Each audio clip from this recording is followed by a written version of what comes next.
Hi guys! Another day, another vlog. Good morning! Hindi ko alam kung anong date ngayon. April 17, 2024 today. So, ngayon yung resume ng pasok ng mga kids. Kaya kami lang dalaw ni Yana dito ngayon at yung mga panday. Try ko muna mag-voice over for this video. Sobrang sakit na kasi sa tenga yung mga pukpok, barina at mga grinder na yan. Ayan, ginabit na pala yung cabinet sa kitchen. Ayan. And yung microwave natin dyan ko pinalagay para hindi maabot ng mga bata. At kung napapansin nyo, ang cabinet nakakabit na. At wala pang mga pinto yan kasi kinulang ng plywood. At kailangan ko pang bumili para sa mga pintuan. Yay! Naikabit na ang ating range hood. Kitchen range hood. Ayan guys. Nabili ko lang yan sa Lazada. Ayan. Yay! Try natin. Subukan natin paganahin. Kaso walang adapter kaya naghanap pa kami ng adapter. Wow! Ayan. Tinisting nga dyan ni Kuya Flores. Gumana naman. All good naman. All good. All goods pala. Ayan, may on and off ng ila. Tapos hanggang 3 yung ano niya, lakas. Ayan. Pinatay na ni Kuya Ruben kasi maaksaya daw sa kuryente. Tipid-tipid din na pag may time. Tapos yung salamin na yan or glass na yan, naangat yan. Yan pinalagay ko dyan yung microwave oven kasi pinipindot-pindot ng mga bata. Ay, hindi na nila maaabot yan. Tsaka nabuhusan na rin pala yung yung bar counter. Ayan Winalisan ni pare para magiging rough. Kasi lalagyan pa yan ng tiles. Hindi pwedeng makinis. Para hindi na nila titiktikin. Ayan. Winawalisan ni pare. Ayan bukas ng hapon or tanghali, pwede na daw yan. Tuyo na daw yan. Pwede na daw yan lagyan ng tiles. So excited. Magkaroon ng bar counter. Ayan. So dito guys, update ko ulit kayo. Ayan, gabi na ata yan dyan. Nagsasaing ako dyan, paluto na, kaya pinahinaan ko yan. Ang kalat, sige lang. Ganun talaga pag nagpagawa ng bahay. Kalat-kalat yung mga gamit, palipat-lipat. Ayan. Tuyo na ang binaklas na ni paring Roger yung yung sa gilid ba na nakakabit. Tuyo na po yan.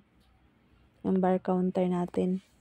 Dito naman, sa sunod na araw na to na nag-vlog ulit ako. Ayan. Naglalagay na sila dyan ng Ayan, nag-explain pala ako dyan about sa mga naikabit.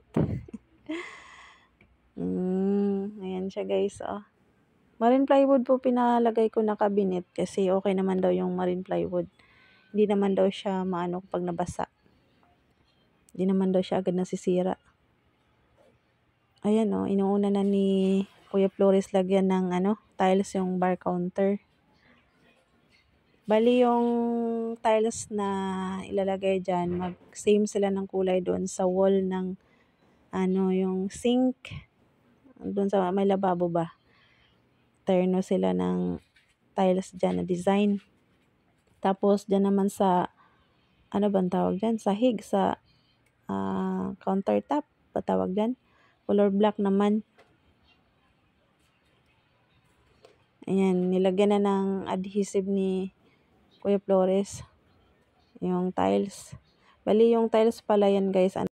Bali ceramic lang pala yan. Tapos 150 lang yung isang pagbili ko dyan.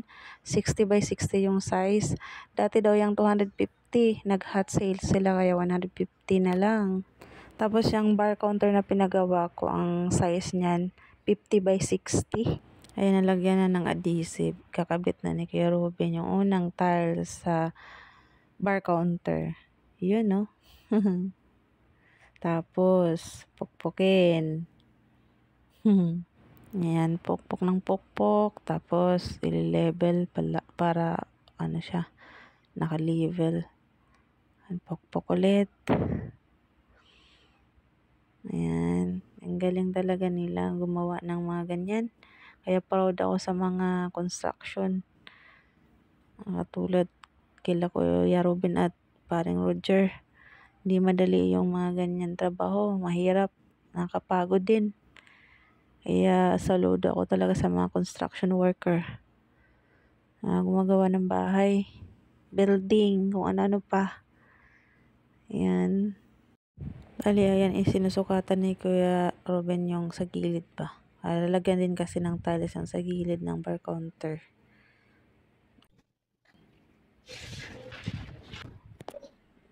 Tapos, ikakat yung tiles para maikabit na.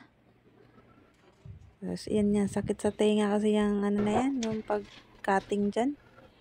Sinukat ulit para sigurado, sure ball. Pati yung tiles, sinukat din. Para malaman kung saan ikakat.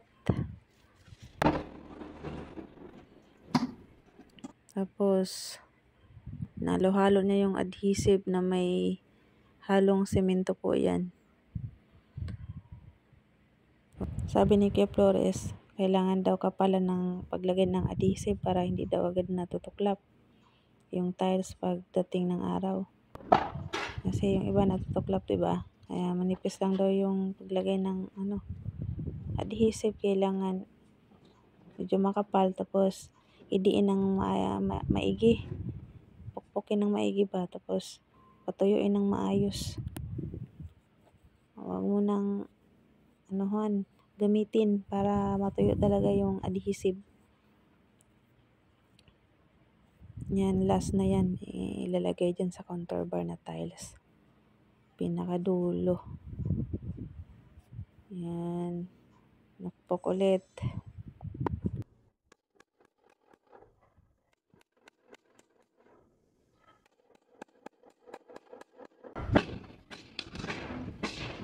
Nile-level para para magpantay. Yan. Pinupukpok para maasagad. Talaga siya. Didikit ng sagad. Tapos, mapantay rin ang mga tiles. Kailangan talagang pupukpukin hanggang sa pumantay yung mga tiles. Mag-level siya. Tapos, maglalagay na pala si Kuya Flores ng tawag niyan, tile trim. Ayan. Nakabit niya na. Tapos, pinukpok niya lang para kumapit yung tile trim ba. Kaya yan, pinupukpok niya. Pukpok lang ng pukpok. Walang katapos ang pukpok. Sakit na nga sa tenga eh. Okay lang yan. Matatapos din yan. Kaso, 2 buwan na. Hindi pa rin natatapos. Magdadalawang buwan pa pala. Pero yan, sobrang sakit na ng tenga ko. Pero tis-tis lang at matatapos din ang ating kitchen. Mahawakan nga kung dumikit ba. Ayan, yung kabilang side na naman yung sinusukatan ng tile trim. Ayan, kunting push na lang. Matatapos na ang ating bar counter na malagyan ng tiles.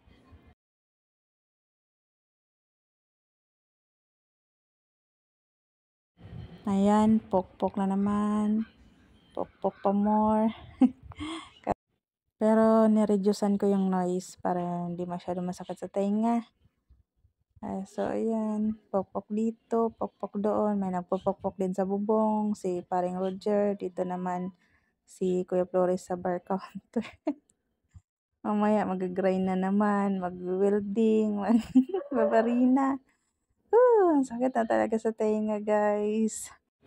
Pero sige lang. Pag natapos naman ang ating bar counter, pwede na tayo mag-chillax dyan. Mag-wine. Char!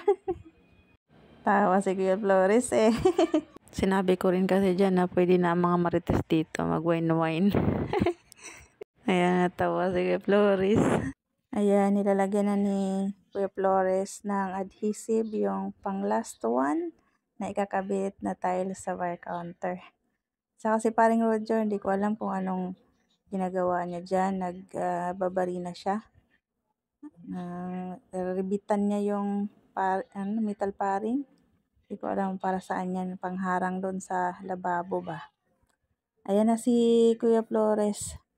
Kinabit niya na yung pang last na tiles sa gilid. Pokpok ulit. Pokpok. Wow! Diba? Ang sarap lang pagmasdan na magkakaroon ka ng ganyan. Dati, ano lang yung lababo ko, DIY na ako lang gumawa. Ngayon, patapos na ang ating kitchen, yung ating sink, may cabinet, kahit hindi pa tapos pero nakakatuwa lang, 'di ba? Kasi hindi mo inaasahan na pagpagawa tayo ng kusina, magpa-extension na wala sa plano. Kaya minsan maganda talaga pag hindi pinaplano, no? Kasi natutupad. Hugot.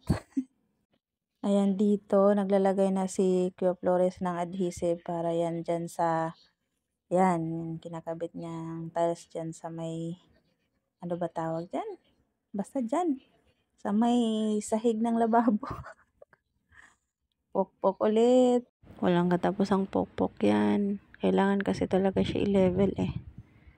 Di pantay. Ayan na, tabingi pa ng konti. Kaya, inaayos ni Kuya Flores. Walang katapusang pokpok. Sige lang.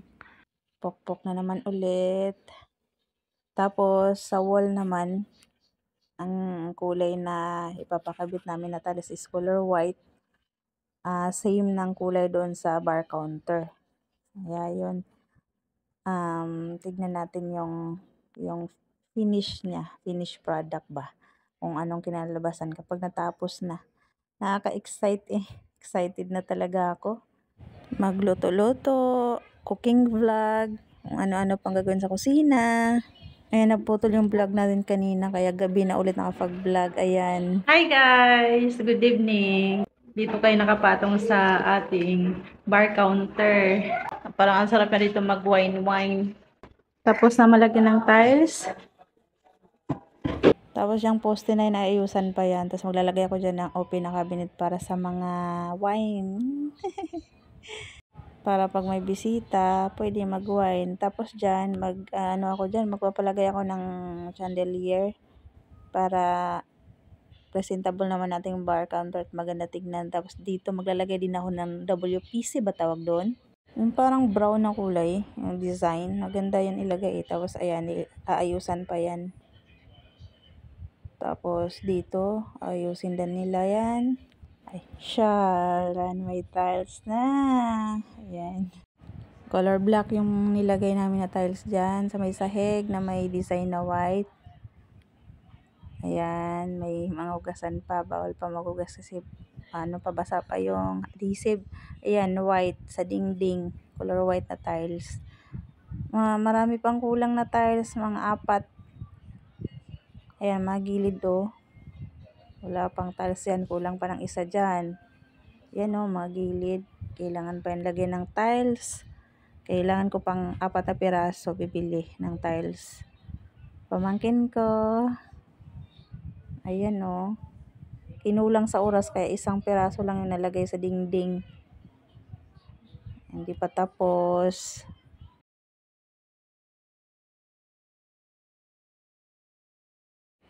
Hi sa aking mga hugasan waiting.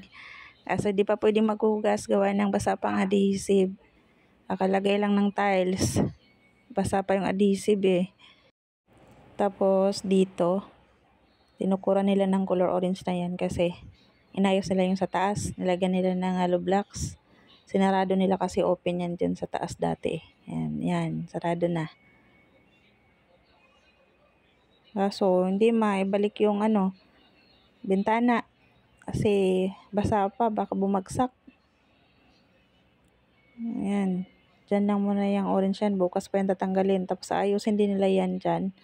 Mga arap pa yan. Tapos yan, pati yung poste na yan, nakarap pa. Pati yung isa, yan. Lalaki ng poste. Yun, oh. Kailangan palang kinisin yan. Tapos yung aming lamisa na puno na naman ng gamit. Diyan yan galing sa lababo ka. Nilipat namin dyan kasi nag-tiles sila kanina. Hayaan nyo na yung munang kalat yan. Ayusin ko lang yan. At saka yung elbow o tawag dyan? Yung sa taas na dumadaan yung tubig. Pinutol kasi nila kasi papalis ko yan. Kasi pangit tignan. Yay! Nakabit na yung range hood. Kaso, ayan. Kailangan pa magbutas doon sa kisame para maipasok yun. At iba yung ibang gamit yan nilagay ng mga trabahante. At ayan, nag-cut na sila ng marine plywood para yan dyan sa pinto dyan ba, sa cabinet sa baba. Kaso kinulang, kailangan ko pa bumili ng another isang marine plywood para maikabit na yung pinto. So, yun lang ang update for today's video, guys. Tatapusin ko na dito ang ating vlog. Thank you guys so much for watching. I hope you like this video and we'll see you again on my next vlog. Thank you so much. Bye. God bless.